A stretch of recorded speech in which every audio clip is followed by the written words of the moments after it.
This video is sponsored by Surfshark.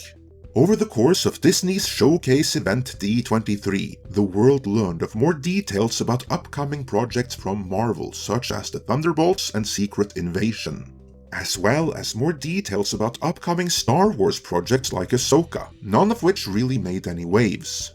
What did make waves, hot on the heels of Pinocchio, was the reveal trailer for Disney's latest live-action remake of an animated classic that did not need a remake, namely The Little Mermaid. With more than 1 million dislikes compared to just a few 100,000 likes at the time of making this video, that trailer has been ratioed worse than any other trailer in recent memory. But since it touted a more diverse and inclusive lead, you can now expect the usual attacks on an allegedly horrible and evil fandom to follow. This is, after all, what we here at Midnight's Edge for years now have dubbed and referred to as the Playbook on how to deflect and dismiss all genuine criticism as something else. But now, the Playbook strategy and practices have been exposed and given another name, namely fan baiting.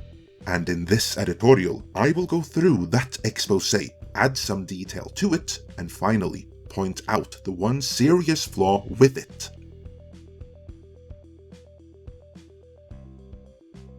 Now, this comes from a Twitter thread from one Dr. Thala Siren, so it's hardly the Hollywood Reporter here, but still, this thread is succinct and getting enough traction that I think a video on it is quite warranted. Let's begin with going through this thread in its entirety, then I'll fill in some more details that weren't there and point out the huge flaw with fan baiting afterwards. The good Dr. Siren writes, "Fan baiting is a form of marketing used by producers, film studios and actors with the intent of exciting artificial controversy, garnering publicity and explaining away the negative reviews of a new and often highly anticipated production." Fan baiting emerged as a marketing strategy in 2016-2017 after fans of beloved franchises such as Ghostbusters and Star Wars objected to what they saw as poor writing choices, sloppy scripts, and cheap alterations to plotlines and characters for the sake of shock value. Alongside these critics, there was a small group of bigoted but vociferous commentators who objected to the inclusion of black and female actors in roles traditionally held by white male actors. Some of these individuals began publicly harassing actors. Bigots have always attacked diversity on screen, but in a highly polarized political climate, instances of harassment on actors garnered disproportionately massive media coverage, which provided production studios with both free publicity and a new defense against actual critics. Studios seized the opportunity to discredit criticism of poor writing and acting, insinuating that these too were motivated by bigotry. What used to be accepted as standard critiques were increasingly dismissed as part of the ignorant commentary of a toxic fandom. Soon, it became standard practice before release to issue announcements specifying diverse casting choices, coupled with preemptive declarations of solidarity with the cast whom they now counted on to receive disparaging and harassing comments. Actors who are women and/or BIPOC became props and shields for craven corporate laziness and opportunism. These studios save money both by avoiding expensive veteran writers as well as by offloading publicity to news outlets and social media covering the artificial controversy. Fan baiting works. It brings in a new, sympathetic audience whose endorsement is more about taking a public stance against prejudice than any real interest in the art. Fan baiting also permits studios to cultivate public skepticism over the legitimacy of poor reviews. Fan baiting also compels reviewers to temper their criticism for fear of becoming associated with the toxic fandom and losing their professional credibility, resulting in telling discrepancies between critic and audience review scores.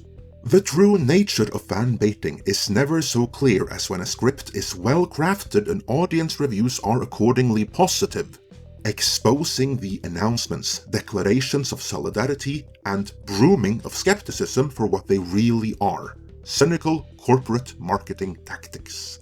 Put another way, media corporations have found a way to monetize the eroticism that they set their actors up to receive. Using a recent example to showcase how this works in practice, Siren then gave a recent example from the Rings of Power. Amazon knows exactly what it's doing. One of the first images released was of Disa. On cue, a couple of bigots said the predictable, allowing a giddy Amazon to release its pre-prepared scripted statement denouncing the pushback. It's the new business model. But I can add another even more recent example, namely the Little Mermaid, where actress Halle Bailey is being set up to take the heat, and the articles attacking the fans are lined up and ready to go. Stuff like this is why people unsubscribe from the streaming services in question and take to the high seas instead. That, of course, is not something neither Midnight's Edge nor our sponsors condone. Not only is piracy wrong, you would be exposing yourself to endless spyware, tracking software and other malware out there on the high seas. And that's on top of all the data that is stolen from you during all your regular browsing and sold to third parties. Have you noticed all the spam and scam mails you're getting? Well, they got your email from those third parties. That's how that happens. There's a fix for all of that though. To protect yourself, you need to protect your data, and a good way of doing that is through a VPN, such as the one delivered by this channel's sponsor, Surfshark. A VPN, or Virtual Private Network, is a privacy protection tool which guarantees instant online safety and encrypts all data sent via the internet, thereby protecting your data and you. But there's more. Surfshark allows you to bypass geo-blocking restrictions by changing the country you access the internet from, which gives some great advantages when it comes to streaming. For instance, you can access 15 different Netflix libraries, all with a different selection of movies and TV series simply by changing your virtual location. Not only that, outside of the US, Star, the international version of Hulu, comes bundled with Disney+. If you're in the US and change your location to, say, the UK, well then you just might get that too. That's pretty good, but it gets even better. If you type in the code MIDNIGHT when ordering, that triggers an exclusive offer in which you now get 83% off the normal list price, plus 3 extra months for free. Furthermore, Surfshark also offers a 30-day money-back guarantee, so there's no risk in trying it out. Do check out the link in the description below for further details and to order. Thanks to Surfshark for sponsoring this video, and with that, let's add some more detail to the fan-baiting playbook.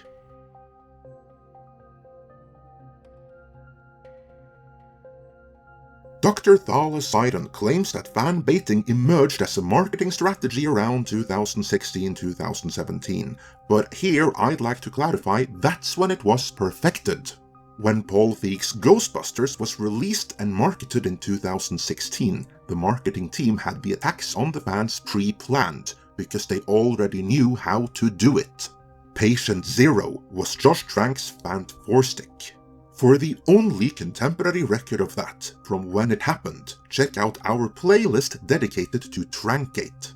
Because Midnight's Edge was the only outlet consistently documenting it as it transpired. To briefly summarize and add some context, that movie was made by Fox, not because they wanted to, but because they had to. Otherwise, the rights would revert to their then corporate enemy Disney and Marvel. And they'd sooner see the movie bomb than allow that to happen.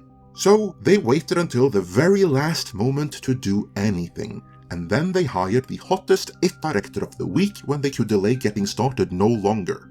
And that just so happened to be Josh Trank, even though there was nothing, and I mean literally nothing, in his resume or area of interest to suggest he was even a remotely suitable fit for the property. Case in point, his vision for Marvel's fun and colorful First Family was a Cronenberg-style body horror. Then, and he admitted this, he deliberately cast actors who in no way, shape or form fit the roles they were cast in, and he did so deliberately to piss people off, and then he fantasized that everyone would see what a genius he had been all along after the fact. Because Josh Trank had a very messed up childhood and deeply rooted personal problems, only much later would he reveal just how bad it was. The studio might have had an inkling though, because, allegedly, Trank was rumored to consistently have been drunk and high on set, leaving producer Simon Kinberg to allegedly and rumoredly ghost direct large swaths of the movie. In other words, it was the perfect storm of bad circumstances which culminated in a movie that never ever should have been made in the first place. But the studio, or more specifically the marketing department and their hired gun PR agencies, couldn't admit that.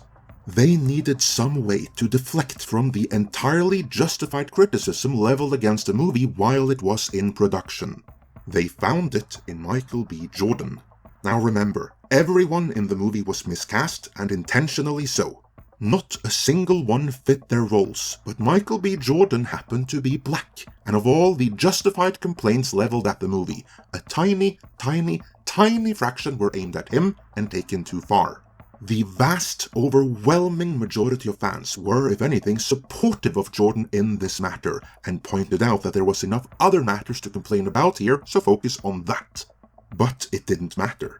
The PR agencies zeroed in on these minority complaints, which in no way reflected fandom at large, and centered their campaign on that.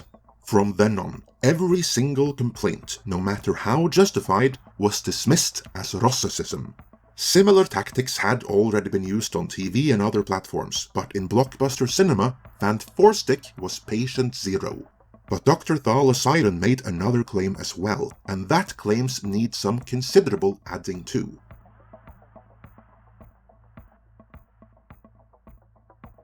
Dr. Siren said fan-baiting works, and this is true, provided we restrict the conversation to pre-release. In that the movies in question will be getting a lot of press and coverage while they're being marketed, and they will be getting positive reviews leading up to the release. Because the professional establishment critics are so deathly afraid of being called something nasty that they will give up their integrity as reviewers, ignore poor writing and direction, and award positive reviews to movies that deserve no such thing. Where fan-baiting doesn't work, however, where it falls apart, is in the movie or series in question actually making any money. Remember, the fan-baiting playbook is most commonly used when there are other shortcomings with the project in question which would cause the audience to reject it regardless. Audiences rejected Fan4stick not because of Michael B. Jordan, but because it was a disaster that never should have been made in the first place. Audiences rejected Paul Feig's Ghostbusters not because of the women, but because it was a remake, not the sequel everyone wanted. If it had been a remake featuring only men, it would still have been rejected every single bit as soundly as the Psycho remake and the Nightmare on Elm Street remake. What audiences wanted was a Cobra Kai-style continuation of the original story. And when they got it with Ghostbusters Afterlife, they embraced it, even if it was female-led and plenty diverse. The same applies to every other mishandled property you can care to mention, from Star Trek or what is currently happening with She-Hulk and the MCU. Fans aren't objecting to diversity, they've simply become wise to that whenever a studio touts diversity as the main selling point. It usually means they skimped out on paying competent storytellers to make something worth watching. Case in point, let's look at what the showrunners of Amazon's The Rings of Power have written and produced before that actually got made. Well, there you go, the fan-baiting playbook in action. Good at garnering press and positive reviews. Good at getting activists who don't care about the property in question riled up on Twitter. But even better at losing studios' money, and lots of it. You'd think they have learned that by now. Let me know your thoughts on this in the comments. And before you go, remember that to help protect your data and bypass quarrelsome geo-blocking restrictions, you should get Surfshark VPN. Use our code MIDNIGHT to get 83% off, plus 3 extra months for free. Link is in the description.